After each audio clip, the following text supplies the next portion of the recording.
Today we have Jasson Casey. Jasson is the CEO and co-founder of Beyond Identity, the first and only identity security platform built to make those identity-based attacks impossible. With over 20 years in security and networking, Jasson has built enterprise solutions that protect global organizations from credential-based theft. Now, Jasson serves as the chief executive officer and co-founder of Beyond Identity. 20 years of experience delivering security and networking products to all markets and customer types, including global enterprise and carriers. He served as the CTO at Security Scorecard. He was a fellow in cybersecurity with the Center for Strategic and International Studies, CSIS, advisor to IronNet Cybersecurity, a security startup founded by retired General Keith Alexander. Prior to Beyond Identity, Jasson was the VP of Engineering at IronNet Cybersecurity and oversaw development of the vendor's revolutionary collective intelligence platform and pioneered new approaches to total network observability, including limitless wire rate packet capture with truly elastic retention abilities. He also brings a long history of innovation, advocacy for software-defined networks through his work founding and leading Programmable and serving as member of the Software Leadership Council at the Open Networking Foundation. Previously, he held roles in product management, business development, and engineering with companies such as CenturyLink, Level 3, and Nokia. Jasson has a Bachelor's of Science in Electrical Engineering from the University of Texas at Austin and has a PhD in Electrical Engineering at Texas A&M Universities. Oh, welcome to the show, Jasson. Is there anything I missed? You have a really rich background. No, thanks for having me. And I don't normally think about the full history of work. So I guess it's good to be reminded of things from time to time. Yeah, I think it does, especially it seems to be the hottest trend here. In the intel news, you see identity theft or the use of identity-based attacks are just prevalent just about every incident I've been in. So you want to give us a background of what you're seeing in the industry and what we should know about? The sorts of things that we're seeing right now, classic tricks just being applied across new infrastructure. So credential theft, man-in-the-middle phishing, man-in-the-middle session hijacking, they're still in play. One of the interesting things that caught my eye most recently is something called Secret Blizzard. It's a campaign being run by Russian threat actors targeting the diplomatic corps of foreign adversaries operating in Russia or Russia-controlled territories. And so it's pretty interesting. What they're doing is they're dropping a CA. So their malware drops a CA on the victim or the target's endpoint. Then it deletes itself. And then through the infrastructure they control, they man in the middle the TLS connection. And of course, because they've dropped the CA on the victim's endpoint, they sign for whatever name happens to be requested, and they download everything and read the data as they see fit. We've seen instances of this where it's not just dropping a CA, but also dropping a browser extension. And what's really, really interesting about this is it demonstrates some of the fragility of TLS. And it also demonstrates some of the fragility of new, more modern protocols that depend largely on TLS for some of their security properties. For instance, FIDO or Web specifically is a good example. It depends on the TLS layer for the sanctity of something called origin and origin verifier impersonation resistance, which is a fancy way of saying, have I been man in the middle? But the funny thing that this particular campaign does is it illustrates how that assumption can be violated. But if we take a step back and we just think about it, modern development doesn't actually allow for end-to-end TLS anyway. Almost all modern developers are re-terminating TLS between the endpoint and their CDN networks, between the CDNs and application load balancers in whatever region of AWS they happen to be in or Azure. If they're using Kubernetes, there's something called a service mesh that's re-terminating the TLS connection. These are all managed by third parties generally, not the developers. So insider threat and third-party compromise becomes an issue. And if their customers live in large enterprises, they're governed by Sarbanes-Oxley, they're probably running local proxies that re-terminate the TLS connection again. So there really is no end-to-end TLS today. It is very much hop by hop. And so, yeah, these are just good reminders and good examples of, A, what's going on in the world, but also there is no panacea. There is no one tool or technique that I really should depend and put all of my eggs on. Makes sense. And you normally would terminate on those big F5s, and F5s Yeah, absolutely. Like, how does a load balancer work? But open the connection, get involved to figure out if you're asking for something that can be locally cached, and then help direct you to essentially what's the lowest latent service. What service is going to get you your data the fastest? I think infrastructure, where what I'm hearing more is that infrastructure vulnerabilities are becoming a lot more prevalent. That's kind of the golden panacea because it's just so embedded in everything that we do. Remote access tools. I see that there's a lot of activity towards RMM tools and exploiting those, like Dragon Force that uses MSP's remote management tool, shout ransomware. iClicker site hack was targeted at students with malware with fake captchas. It seems to be identity, and correct me if I'm wrong, you and I talked about this before, but identity is really the new perimeter. It's no longer the firewall or anything. It's really the user and what they have access to. And I think sometimes we rely on TLS to be this one tool. Just because it's encrypted over transport doesn't mean it's secure. Well, that's just it. It's encrypted over transport from whatever the client is to whatever the server is, but our actual connection is probably far larger than that. And, another way of thinking about identity, or let's take a step back, right? Like, generally, when you mention identity, everyone just thinks of IT, productivity. Have I onboarded you into an application? They're not really thinking security. But let's take a step back and let's just remind ourselves how computers work, right? Software is loaded in memory. The processor jumps to a particular instruction in memory to execute, right? The process is then running. That process has an identity. That identity is a very specific operating system user. That process wants to open a file, whether the file is like an actual file on the disk or a socket.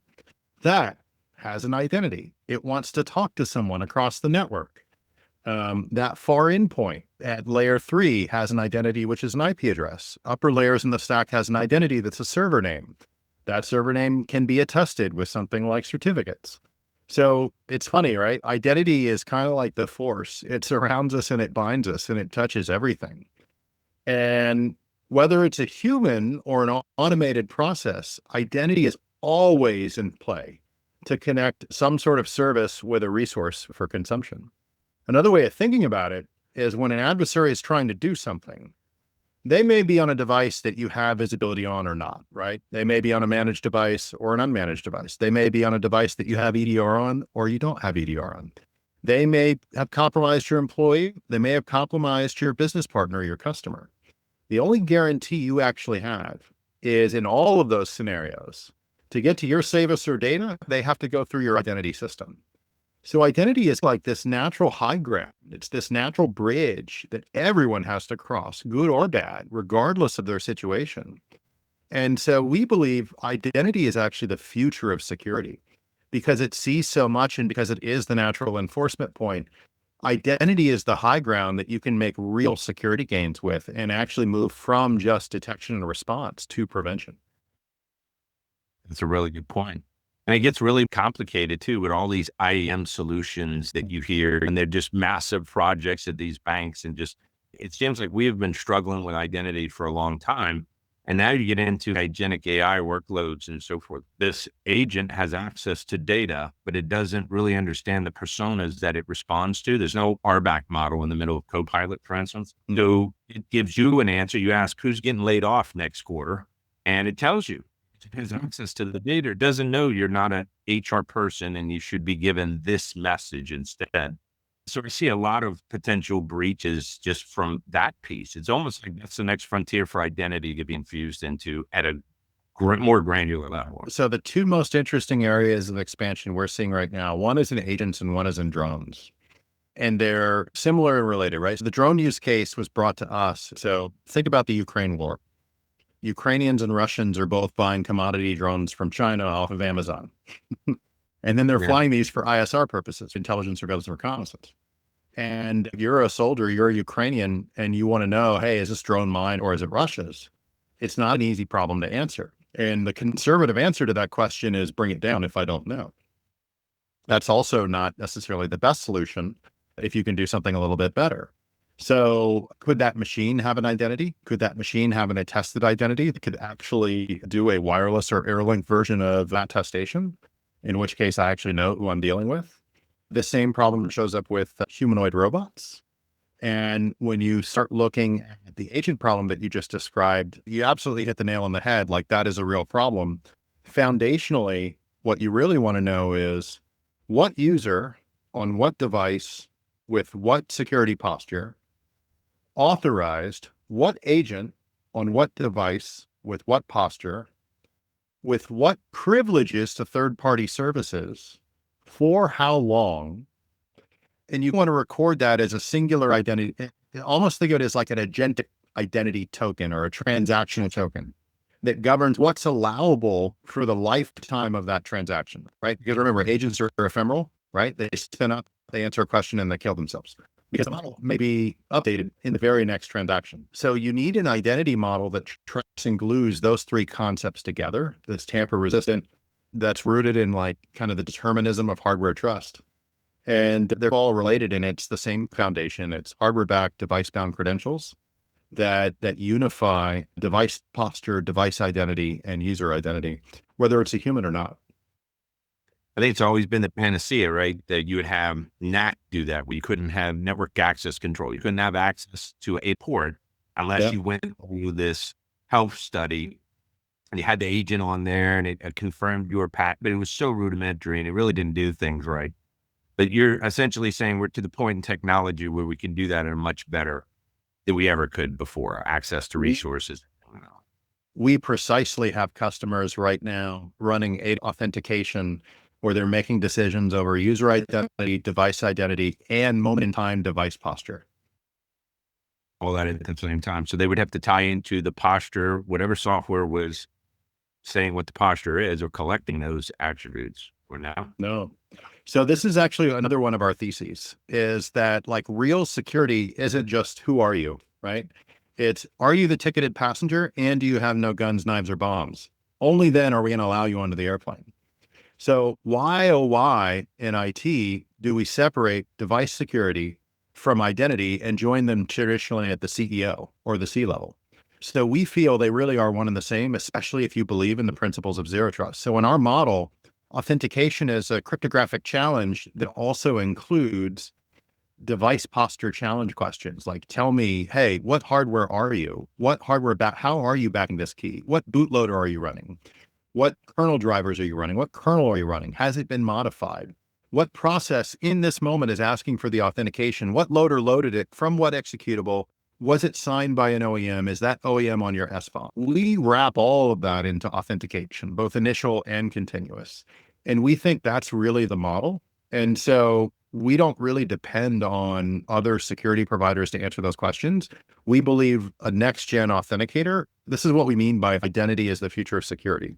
We think modern identity is attestation of user identity, device identity, and device posture all rolled into one. And if you're going to do it simply, that means you provide it. So we don't really depend on third parties to do that. So that example I gave you, that's all self-contained in one little snazzy authenticator. Think of it as like a CLI tool.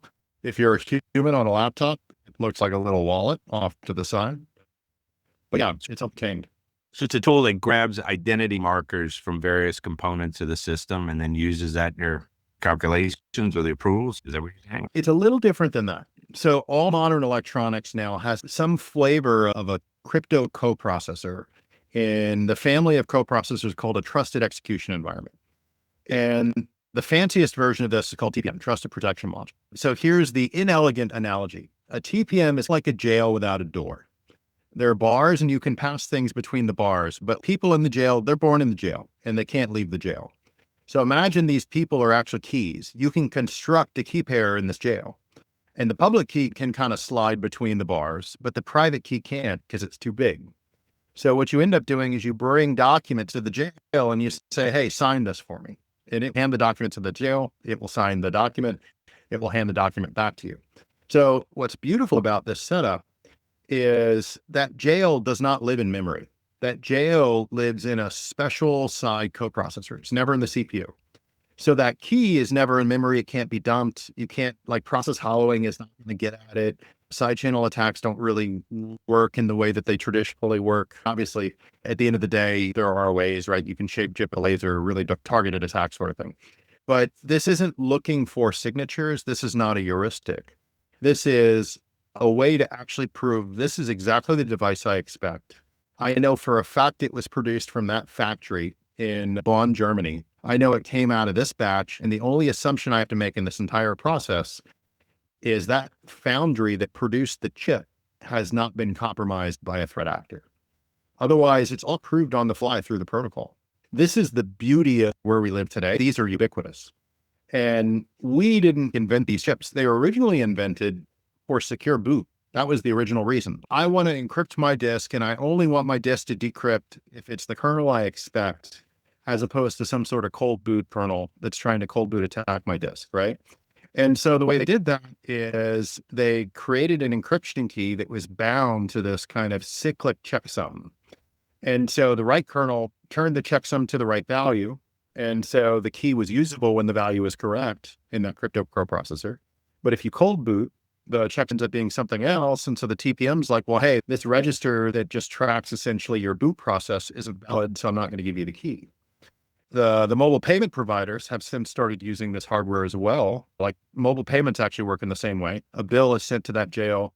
The jail will basically then sign the bill, and then it's handed back to the merchant, right? So that's how Apple Pay works. It's how Google Pay works. And if you're into gaming, is it Battlefield 6 actually uses the same technology as a way of making sure that no cheat drivers have loaded in the kernel before it lets you attach to the gameplay online. Yeah, my kid was asking me if I can help him bypass the cheat codes on a game. He goes, "Your cybersecurity day, can you help here?" I was like, "Really? Y'all are hacking video games?" So yeah, where I got into the chips too is I had that run in with the Apple. So I had a forensics incident response assessment. The suspects had put on the pin locking, so you couldn't boot to a forensic drive. And so Yep. the only way to get around that is you can solder it off the motherboard, which is Yep. very dangerous and not recommended. Or you go to the company that contracted me, you go to the Apple store and say that we own the devices, and they have a special key to reset that. And so you bring it Yep. to the Apple store and they reset that and so forth. But I learned that if you really want to do anti-forensics, those apples and the T2 tips should just really make everything super difficult. It's absolutely possible. It's possible with really expensive toys and physical access, which is a whole new threat model. Like when we think about generally the threat model we're protecting against is adversaries in the network. They're not necessarily on my device. They're trying to get onto my device. And even the more advanced model may have some malware on my device. They still don't have physical possession, right? And so if the world I now live in is I can guarantee no threat actor movement, right? No initial access, no lateral movement for ring 1 and ring 2, right? In the network and on the device. And we have to give them the threat model if they physically have the device. We've broken a key scalability of cybercrime, right? And like that would be a completely different world if that's the world we lived in. Yeah, it'd be interesting. And it almost seems like there's no holy grail either. I mean, you have cyber attacks into the NSA, into these top secret organizations. When you're Yeah. wondering if they can't get it right, how does a small business, a DoD manufacturer, how do they keep up with some of these, especially nation state stuff? And I noticed from the countless incidents I've been in, authentication in the user accounts are always the key to it. We Yeah. had a service account that didn't have MFA on it. That seems to be the number one criteria for compromise. Or we have misuse of accounts, like people logging on as a domain admin account or global admin's account in Azure, checking email and doing different Yeah. things. So using highly credentialed accounts to check email accounts and do activity that they shouldn't. So you can see where it's not just the identity and how the security is configured. It's like it needs to be adaptive to how are they actually using that. This guy really surfing the internet with the domain admin account and checking email, and they still do these very unhealthy processes, right? And it just Yeah. seems to, even with service accounts, how you use service accounts nowadays. It used to be in the NT40 days, you'd use a service account and say you can only log on from this host to this one or that server to this. And now with APIs and everything, it just, you almost feel like it's just so much out there. I don't know how to put my hands around it. Service accounts, APIs, different connections, and so forth. So if you worry about credential sprawl, right? Like, hey, I've got my SSH keys, I'm a dev, I copy them all over the place. Yeah. And now imagine that same behavior being sprinkled on top of these agents that have a lifetime, like this ephemeral lifetime such to where you don't have any chance of figuring out what went wrong, what happened. Like our philosophy on the style of problem is AI is going to break us to a point where none of the tools we have right now just work. We have to actually change the tools. You can't expect to run as fast as a horse. You're just not going to get there. So let's jump on that motorcycle to race the horse and let's change the equation, right? Maybe not the best analogy. And what we mean by changing the equation is, in a lot of these attacks, whether it's some of the curb roasting things that you were alluding to, the ticket theft, past the hash theft, et cetera, the unifying idea is the credential can actually be moved.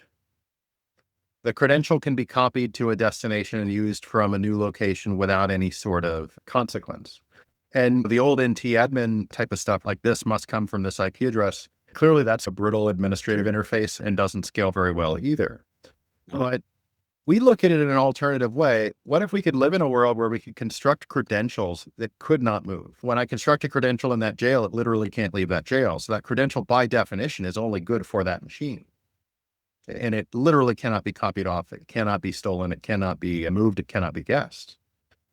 And there's some new administrative problems. So if it can't move, then how do I enable other devices? And the answer ends up being actually trivial. You just enroll device-specific keys. And if you want to get clever, you can do things like let an existing device or let an existing authority be the countersigning CA for these other devices during their enrollment. So you have this cryptographic provenance, like, hey, these are my parents and I can prove it under this cryptographic relationship. But just by guaranteeing those keys can't move, what is it? 60% of the tactics that you alluded to just stop working. They literally stop working. The other interesting thing about it, now imagine, remember when I was teasing earlier, like we believe identity is actually the future of security. What we mean by that isn't just machine attestable identity, but it's also joining the security posture to that identity. If you live in that world where you've joined those two things and your credentials can't move, now you realize, well, wait a minute, when I have an incident, I don't have a blast radius. I have a collection of identities that are suspicious. And there is no blast radius because those credentials are specifically glued to those devices. They cannot move. So I know exactly what devices I'm talking about. And I can even run queries against those devices using that posture tool that I was actually talking about as well. This is a form of essentially controlling the battlefield, right? So yeah, maybe the adversary is on these systems and maybe he's lying to our posture system. But I would argue in this world versus the previous world, the adversary has to think a hell of a lot more. They have to go slower. They have to anticipate my action and try and stay out of my spotlight. So I've drastically increased the cost of movement on the adversary just by moving to this new system. Yeah, just the difficulty in slowing them down. I think that was the whole point of remediation and hardening for systems, is not to completely stop the attacker, because you're never going to completely, but to slow them down to a point that you detect them and you're able to shut them down proactively before they get further in the kill chain. The more expensive something is, doesn't mean you're not going to spend money on it. It just means you're not going to do it that often. Consumer-based stuff in corporations and identity access management systems. What do you think people at home in retail? I mean, people at home with their desktops from an identity perspective, it's a mess. Family member with password vaults and they got multiple passwords. Are they using notes on iPhones and they're saving passwords out? And the identity sprawl is so big, and then they can't remember it. So they're setting everything the same password. I'm seeing it across the board. So you have the same password that's used everything because you can't remember 100 different permutations of a password. And so I think that sprawl makes it more difficult. I do like where Google and all them set up the authenticator. So I can just use that as the authenticator for an app and to say, use my Google credentials ahead of time. But it definitely seems to be a challenge. The retail side's even harder for the reasons you just called out. And part of the problem with a lot of the passkey managers is they're still guarded by password and they're still vulnerable to endpoint malware infection. And on one hand, a passkey, a FIDO passkey is way better than a password. But if you start using it at scale, you as a user then start getting systemic risk, right? Essentially, endpoint compromise or malware compromise now means that you have access to everything on that endpoint without like stronger level controls. So I don't know. I would still argue moving to passkeys, but passkeys is like a mile marker. It's not the destination. Makes sense. And that's good from a general perspective, but what is it from your perspective, your solution, your use case? When would I think about picking up the phone and calling y'all for what specific use case that I think would be great value to a company. So what is the services that y'all have? So I'd say most of our customers today use us to protect their workforce. So they have employees and they have contractors, they have business partners. They work from devices that are both managed by the organization as well as devices that are not managed by the organization. So for instance, think executive exceptions for BYOD, think design partners, contract engineering, contract marketing, all working on maybe their own devices or third-party managed devices. And so what we do is we defend the existing identity stack. So we don't replace the identity stack of the customer. They deploy us into their identity stack. So they would deploy us into Azure Entra ID. They would deploy us into Okta. They would deploy us into Ping. They would deploy us into, pick your identity provider. And we offer what we call identity defense. We don't want to disrupt how you've set up your identity system. We want to protect access through your identity system to your services and data. So what the end users will see is they'll see the Beyond Identity Authenticator show up. And we work across their desktops and mobile and server environments. So like our authenticators work on Windows, Mac, and Linux, Android, iOS, and Chrome OS. And we provide a universal experience. Everybody experiences the same thing, how they get to work. For them, it's easier, right? There's fewer steps they have to go through. The password is removed out of part of the process. But what the business gets peace of mind that every access is from the person and the device they expect and is secure enough for whatever services or data they're asking for. And they get that answer regardless of whether it's a managed device and regardless of whether it's an employee or a customer. So that's what we're covering today. And where we're starting to expand into is a very similar use case, but for workloads, specifically agent workloads. No, that makes sense. And so agent workloads, I think, are the key. Anything that's a SaaS application today is going agentic, right? So you're going to have a workflow that goes with it. Whether you believe the argument or not. So the high level argument is AI is going to eat all software. I think there's probably an entire podcast just on like, yeah, sure, but by when and how much do we believe that? But let's also realize that as technologists, we have a vote, but that doesn't mean, but even if we're technically right, it may not matter. And public markets right now are actually suggesting that we're wrong. And in fact, you actually see that in the value multiples that are being assessed to pure software companies versus AI software companies. And I think that explains the rush that you're seeing of almost every software company you've ever heard of, adding AI to their title. And I think it also explains the rush of MCP services. So for those of you who don't know, MCP is a new way of exposing your APIs, right? So all of your SaaS providers have APIs, and you'll interact with those APIs to build more interesting services, workflows, orchestrations, automations, et cetera. Well, some of your engineers or some of your IT workers are probably starting to experiment with agents. And you certainly can integrate an agent to an API, and there's a bit of work that you have to do to make that happen. Or if the SaaS provider offers this thing called an MCP service, it's less work and you can kind of interact with the API in prompts in text. And so this is absolutely going to fuel an incredible amount of experimentation around automation with agents in the enterprise. The one thing I would try and interject or suggest is please put an identity security system in place for these orchestrations, because it will save you in the long run of not creating your next vulnerability, whether it's credential theft, which we think it's most likely going to be, but also just being able to understand and audit and do forensics on what's actually going on in your environment. So imagine you've had an incident, right? And you've got the phone call, you've got the wake up, and you're now trying to figure out what happened. That agent may not be running anymore. The model that agent was using may have been retired.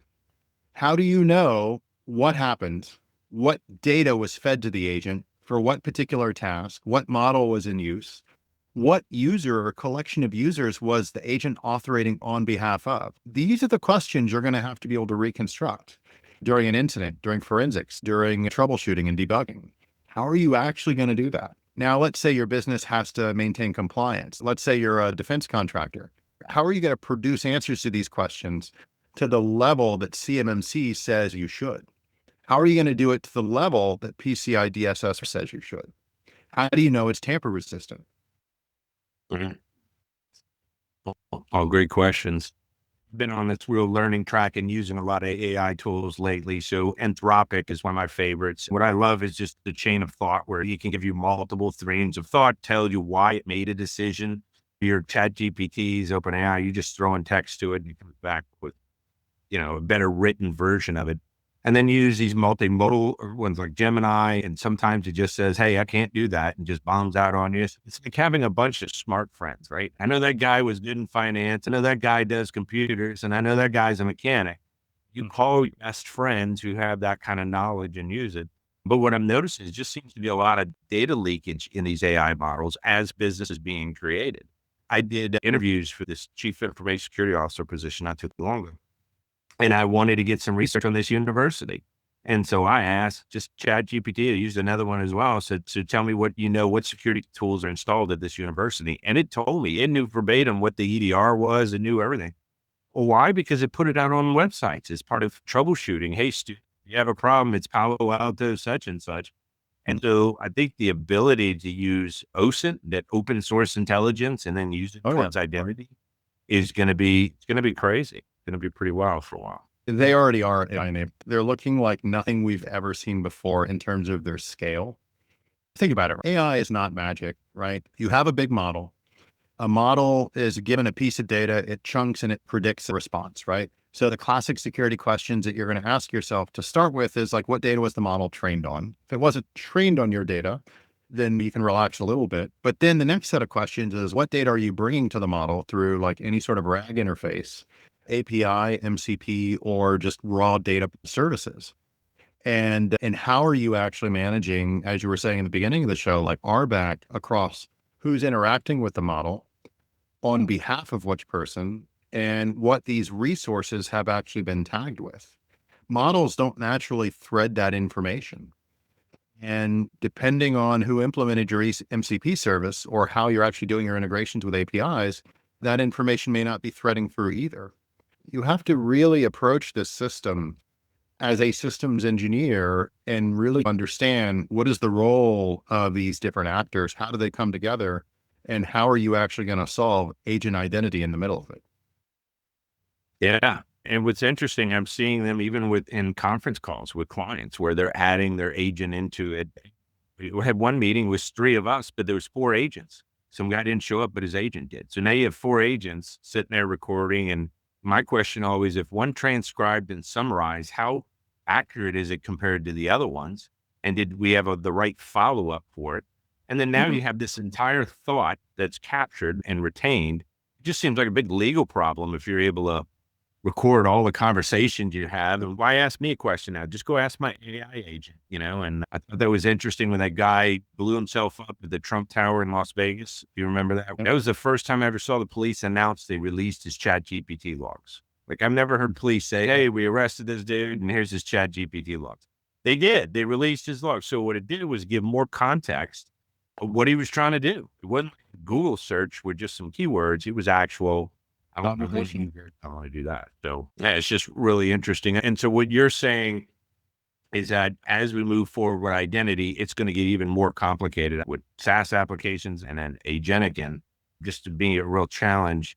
What do you think is going to be in the next couple years a breakthrough? I think MCP, what you were talking about earlier, MCP is, I'm told, very rudimentary in many things. It right now is being built on a lot more protocols in order to manage the interaction with the MCP models. And there's a lot of development and energy going into that.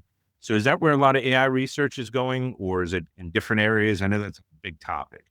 Yeah. So AI research in general, I think, is probably not there. I would say maybe more like systems research is there.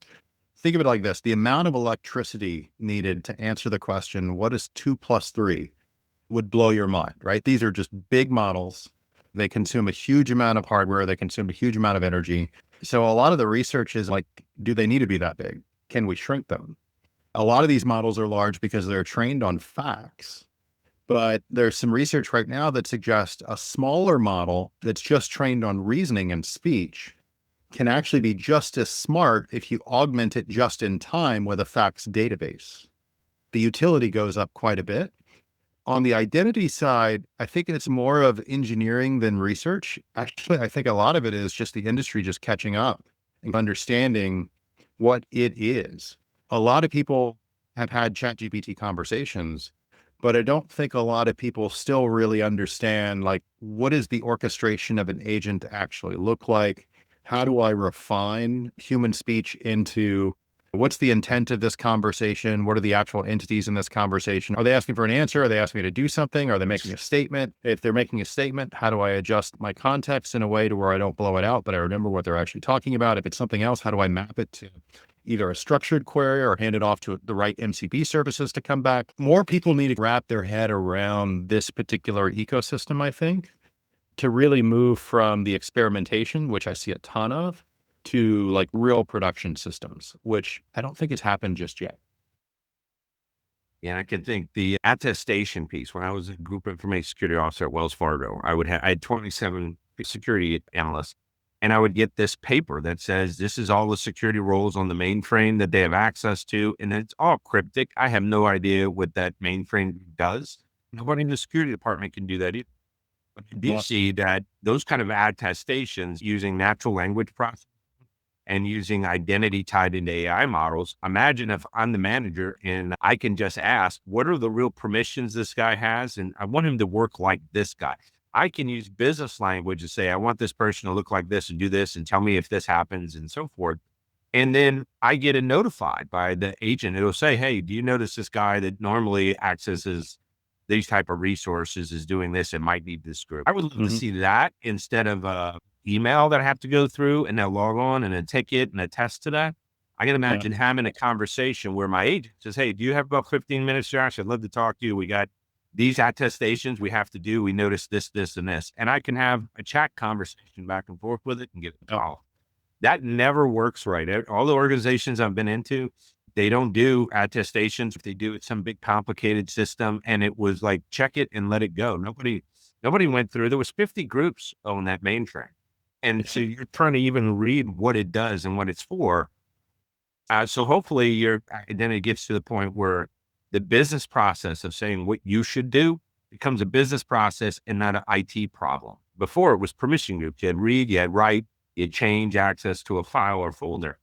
Now the dimensions of data just expand exponentially, and it's really hard to understand how to put it around. So I don't know. That's my 2 cents. It's funny. I was talking about a very similar scenario with that example just before this call with one of my engineers. And the idea is, so if identity sees everything, then threat detection and response driven from identity should be very, very powerful. We were going through some historic logs that we've helped run incident response with some of our customers on. And the thought process was very similar to what you were just saying. Could we actually have a chatbot that's always on that could provide the level of assistance during an incident response much faster than we would normally because we're going through escalations? And so we're taking these historic exports of like real incident responses and basically almost using the chat log as a unit test, right? With some of our new models. So we basically got a prototype version of a chatbot. It's doing some of those things I mentioned, like, are they asking a question? Are they asking for an action? Are they making a statement to remember for later? What are the entities? What are the different types of queries that we can actually do over how long? Then there's this thing called sequence models that we can train over the events that actually occur in the identity log. And so you can basically run this model side by side with what the person is doing in real life. And so one of these models is what's called autoregressive. So you feed it a token and then you ask it to predict the next one. And then you take that prediction and feed back in and then like see what it predicts next. And that's how it generates a sentence, so to speak. But sentence of the language of axis X, axis Y, axis B. And then you can compare the delta of that auto-regressed sequence to the actual sequence. And there's some statistics that come. So you can figure out like if it's varying a lot or not varying a lot. And so you can use that to do something very similar to what you just described. Like, hey, this is outside of your behavioral profile. And then the chatbot can show up and say, hey, Johnny, I notice this is going on and I've never seen you work from here. Could you answer a question for me real quick or do this for me real quick or blah, blah, blah. So like highly, highly relevant conversation. And I'm sure that pattern actually plays in a bunch of different spots. MFA replacement. I mean, would we start off with RSA tokens, right? Hard Yeah. tokens, keychains, and we went to a soft token, and then now you'd go into these authenticators and so forth. So it definitely looks like That and for service accounts. Hey, all of a sudden you have a service account usually executing in this manner, now is executing in this completely different manner from an authentication perspective, not from a TTP perspective. Monitoring threats by TTP is hard. It's something that you map it over to the MITRE ATT&CK framework and so forth. But thinking about it from a user and identity and thinking it from a business perspective, then you don't need a lot of cybersecurity engineers trying to figure out how all this works. So you have the business people kind of defining it. So that's the panacea. That experiment I was mentioning that we're working on right now, where that came from is we don't have enough tier 3 analysts that can actually respond within 5 minutes of an incident globally. And so the question is, can we start the investigation immediately? Can we not even wait the 5 minutes? And some sort of level of grace by the time the person can wake up, brush their teeth, and show up with a brain. I think that's great. I started working on something very similar to that as a project. It's on the side. We use a Microsoft Copilot response assistant where it's like, hey, I have an incident. I'm an IT guy. I don't have a response guy. So yeah, I think there's a real need for that. Okay. Jasson, this has been a great time coming towards the end of the show. Can you tell me a little bit more where we can find your company, website, any other LinkedIn, Twitter, anything like that? We'll follow you. Yeah. So Beyond Identity, pretty much across all of those properties, we're pretty active on LinkedIn, hit our website, everything's there. It's super easy to see the product in action. Just hit the web and sign up for a demo. That's awesome. And everybody, don't forget to hit like, comment, share, subscribe. Push it out on your social media. We want everybody to get the benefit of it. So thank you very much. I appreciate you joining, and stay secure.